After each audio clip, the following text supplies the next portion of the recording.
Hello and welcome to Civil War Weekly, the podcast that answers the question, what happened this week in the American Civil War? I'm your host, Tim Patrick, and this is episode 23, August 23rd through August 29th, 1861. Last week, we talked about the aftermath of Wilson's Creek, the 79th New York Mutiny, and we finished with a brief talk about Civil War medicine. This week, we will talk about Hatteras Inlet and get into the navies of both North and South. At the bottom of the episode, I hope to piggyback off our discussion of amputations and get into amputees and their fate after the war. First, let's head to the Outer Banks, which this time of year does sound pretty nice. We have talked about how the Union Navy was given the large task of setting up a blockade of the southern ports. There were several places blockade runners and raiders could hide, especially in North Carolina. Now, if you are not aware, the Outer Banks is a strip of land away from the northern section of the North Carolina coast.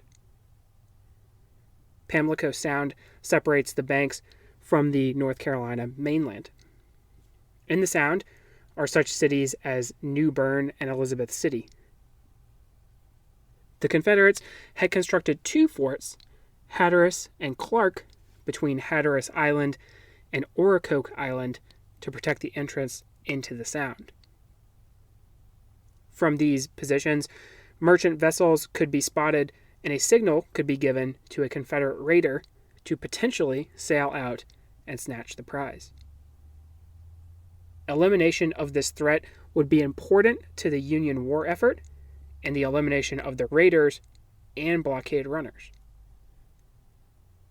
Silas Stringham would command the Atlantic blockading squadron and team up with troops under the command of Benjamin Butler for an assault on these positions. Stringham was born in 1798 and had been in the U.S. Navy since 1810. Essentially, he had served in the U.S. Navy his entire life. As a younger man, he had participated in the War of 1812 and then fights with the Barbary Pirates. During the Mexican-American War, he had participated in the naval assault at Veracruz. Now, in 1861, he was tasked with helping to bottle up the Confederate economy. The fleet would consist of 7 warships, and the assaulting party under Butler had 3 New York regiments, along with artillery supported by sailors and Marines. Butler, being the complex figure that he was, would not get along with Stringham. In fact, we see in other places during the Civil War, and certainly in conflicts throughout history, there being a rivalry between branches. In World War II, we see the Navy, Army, and Marines at odds in the Pacific, for instance. Still, some were able to persevere to accomplish the task at hand. North Carolina state troops manned the defenses of the Outer Banks, but there were only 1,000 or so men tasked to do this. In addition, it is surprising the defenses of Clark and Hatteras were under ill repair. Union prisoners had been allowed to view the works and reported back to the Naval Department. Now, as previously mentioned, there would be a conflict between branches of the military. Stringham was told that the operation would be under the Navy, and so would not count on Butler or his forces.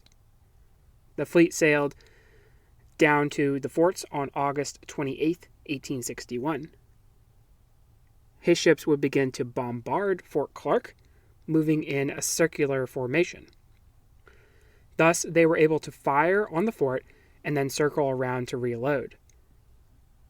Fort Clark returned fire, but soon ran low on ammunition, and the fort was abandoned. Stringham then focused his fire on Fort Hatteras, which he thought was also surrendering. Under their fire, the colors of the fort had been badly damaged and were not raised again. The USS Monticello sailed close to investigate, but ran aground and took some fire from the fort. A few sailors were wounded, but otherwise, the ship took little damage. During the first day of fighting, Butler was having a tough time landing his troops in the rough surf. Enough men were landed to fend off a Confederate counterstrike, but not enough to launch an actual assault. Reinforcements for the Confederates were able to arrive in the night. The second day opened with more punishing fire from Stringham's ships. Soon the fort was forced to offer terms. Butler would only accept absolute surrender. 691 Confederates were taken prisoner. The South had lost 4 men killed and 20 wounded, whereas the assaulting Yankees lost only a single man and 2 wounded. This was an important early naval engagement in the war. Without successes on land, the North would turn to the Navy, which was arguably the bright spot of 1861. Speaking of the navies, let's get into a little bit more detail about what they looked like north and south. We have mentioned a little bit about the major players and strategies. We understand the Union strategy pretty well. Blockade the ocean ports and take out the defenses on the Mississippi, closing that water route out and cutting the Confederacy in half. While we have introduced the Secretary of the Navy, Gideon Welles, in a previous episode, we should also note that Assistant Secretary of the Navy, Gustavus Fox, is also a key part in the creation and implementation of the naval plans. Fox had served in the Navy during the Mexican-American War. He was behind the plan to resupply Fort Sumter all the way back in our early episodes, being on board the Baltic. Fox would be key in approving the creation of the Monitor-class ironclads and the placement of one of the more iconic names in the Navy during the war, David Farragut. President Lincoln would say of Fox, "He is the Navy Department." Additional ships would be needed as well as flat-bottom boats or shallow draft. For those of us who are not so nautically inclined, a shallow draft boat sits high close to the waterline. Thus, it is better used in shallow water as opposed to sea-going vessels. We will talk about these when operating in the Mississippi River Valley. Throughout the war, we will see the number of ironclads and ramming vessels swell to higher numbers. Just so we get an idea of what the organization looks like in the Navy, I would also want to run down the ranks and what they looked like at the end of the war. Warrant officers in the Navy are not commissioned, much in the same way when we talked about the Army. These would include midshipmen, master's mates, petty officers, and other specialized roles like carpenter and gunner, for instance. The commissioned officers started with the junior officer ensign. Above ensign would be master, who would navigate the vessel. Lieutenants would be then followed by commanders and then captains. Captains were usually in charge of a vessel. Commodores, rear admirals, and vice admirals would form the upper echelon of the naval command. The Confederate Navy would be organized in the same way, although we will see they are not as extensive. Manpower for the Navy in the South was an issue. Obviously, there was an emphasis to make sure the field armies of the Confederacy were manned, and not so much of an emphasis on the Navy that would never be able to compete with the North. Interestingly, about 17% of the Union Navy was made up of black sailors. Many of these freedmen would be instrumental in navigating through the rivers and coastal systems of the South. Despite their contribution, unfortunately, many white sailors would look down on such comrades. Now, with the Navy introduced, let's get into the initial strategy of the naval blockade and how it's doing. Early in the war, we mentioned how difficult it was for the Union Navy to blockade the rebel seaports successfully. Lack of ships to cover 3,500 miles of coastline is an issue. Only 2 admirals were assigned to break up this large space. So it's not hard to see how critical contemporaries and historians are of the blockading during 1861. In fact, 9 out of 10 blockade runners were able to escape detection and make their journey out into the ocean. That does not sound good, does it? If you were a pitcher in the majors and you gave up a homer 9 out of 10 times, then chances are you would not remain in the big leagues for very long. But this number is sort of deceptive. If we think about it a little bit closer, the Confederate Navy was focused on making lighter blockade runners. They went through great pains to convert smaller vessels and make them harder to spot. In fact, they would implement anthracite, which does not burn as black, to hide their movements instead of, coal. Speed so that the ships could outrun Yankee blockaders was the name of the game. If you're making a smaller vessel that is faster and harder to spot, then you probably are not making it very heavy with cargo. So although there was a good percentage of blockade runners that made their journey, they were not necessarily bringing home a huge boom to the Confederate economy. In fact, the exportation of cotton was down by over 90% by the end of the war.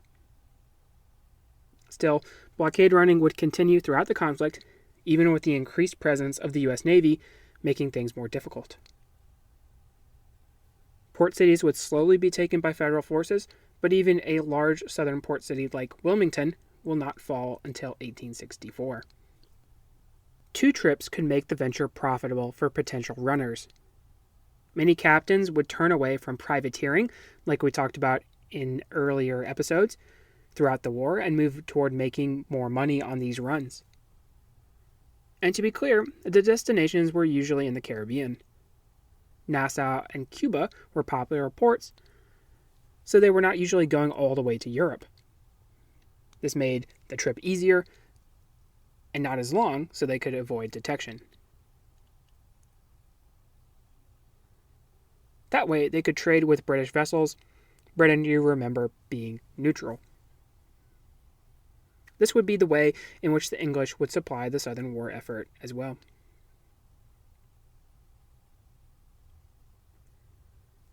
We have talked a little bit about the Confederate Navy so far, but I do want to mention the only Secretary of the Navy for the South, Stephen Mallory. Mallory was from Key West, Florida, and served as a senator from the state before the war. While in the Senate, he serves on a committee for naval affairs, where he gets the experience necessary to become Secretary of the Navy for the Southern cause. Actually, Mallory's committee forced the retirement of one Matthew Fontaine Maury, who will go on to serve in the Confederate Naval Service. Maury had contributed to science with the study of currents during his time in the U.S. Navy. Needless to say that you probably won't have a good relationship with the guy who got you fired.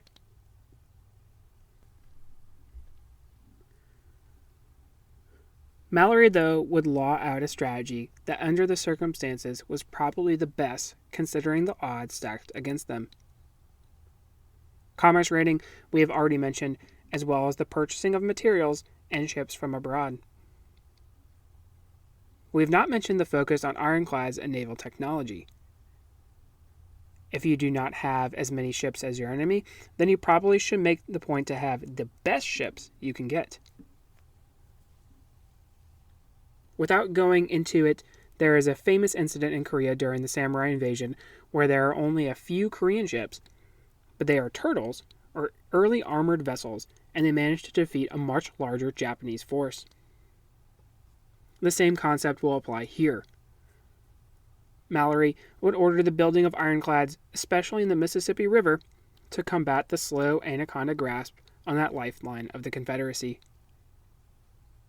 Many flat-bottomed ships could be converted to gunships as the river defense fleet. Naval technology would also be important. Torpedoes or naval mines would start to be deployed. We will see later a submarine that will be used in combat for the first time during the war as well. If there was to be an advantage had through some sort of technology or new development, the Confederate government, and Stephen Mallory especially, were willing to give it a try. There are two more figures I want to mention from the Confederate Navy for now as an introduction. The first, Franklin Buchanan, the second, Raphael Semmes. Buchanan would be the only member of the Confederate Navy to achieve the rank of full admiral. Franklin was from Baltimore, Maryland, and would serve in the Mexican-American War. Before the Civil War, he was in charge of the Navy Yard in Washington, D.C. In fact, there was a fear that Buchanan would align himself with the Confederacy, a justifiable fear as it turned out. Abraham Lincoln would attend the wedding of Buchanan's daughter before Buchanan could resign his commission from the Navy. The former commander of the Navy Yard will go on to command the CSS Virginia, which faces off against the Monitor in 1862. Raphael Semmes was also born in Maryland, but would be more heavily connected to Alabama, where he went on extended leave after the war with Mexico. There is even a town named Semmes, Alabama, which speaks to his popularity. Semmes would command the CSS Sumter and CSS Alabama, both successful Confederate raiders. The Sumter made around 8 captures, while the Alabama was the most successful, making 65 captures during the war. The Alabama, needless to say, was a real terror on the Union merchant vessels. Semmes was known to use tactics like flying the wrong flag to get closer to potential targets. Toward the end of the war, he would gain the rank of Rear Admiral. Actually, speaking toward the desperation that the South showed by the end of the war, Semmes would command troops in the Army of Northern Virginia, known as the Naval Brigade, made up of former sailors who were now needed on land. After the conflict, Semmes would teach at Louisiana State University. To close out this week, I want to continue our discussion of amputations by mentioning what happened after the war. Now, as we have already highlighted, there was a Victorian ideal of manliness and the defense of one's family and home. Providing for that family was part of that mindset.